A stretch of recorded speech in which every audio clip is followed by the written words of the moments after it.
எப்போ எறா எடுத்தாலும் எறா குழம்பு எறா தொக்குன்னு போர் அடிக்குதா? அப்போ இந்த ரெசிபி உங்களுக்காக தான். இந்த ரெசிபிக்கு கடாயில் 4 காஞ்ச மிளகா, கொஞ்சமாக தனியா, மிளகு, சோம்பு, சீரகம் போட்டு வறுத்து எடுத்துக்கலாம். வறுத்த இந்த மசாலாவை ஒரு ஜாரில் மாற்றி 3 பல்லு பூண்டு, 1 துண்டு இஞ்சி, கொஞ்சமாக தயிர், ஆஃப் லெமன், கரைச்சி வச்சிருக்க புளியும் சேர்த்து அரைச்சி எடுத்துக்கலாம். அரைச்சது ரொம்ப சாஃப்டாக இருக்க வேணாங்க, கொஞ்சம் குறக்குறன்னு இருக்கட்டும்.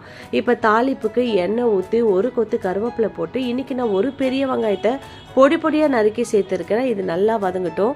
இது வதங்கினதுக்கு அப்புறமா கொஞ்சமாக உப்பு சேர்த்துக்கலாம். உப்பு சேர்த்ததும் அரைச்சி வச்சிருக்கிற மசாலாவையும் சேர்த்து நல்லா வதக்கிக்கலாம். மசாலா நல்லா வதங்கி எண்ணெய் மேலே பிரிஞ்சு வரணும். இந்த ஸ்டேஜில் நம்ம கழுவி வச்சிருக்க ப்ரானை உள்ளே ஆட் பண்ணி நல்லா வதக்கிக்கலாம். ப்ரான் வேகத்துக்காக கொஞ்சமாக தண்ணி சேர்த்துக்கோங்க. ஒரு தட்டு போட்டு மூடி வச்சிருங்க. நிமிஷத்தில் ஓப்பன் பண்ணி பார்த்தீங்கன்னா சுட சுட ப்ரான் ரோஸ்ட் வேற லெவலில் ready ஆயிருக்கோங்க. Heat healthy and stay happy.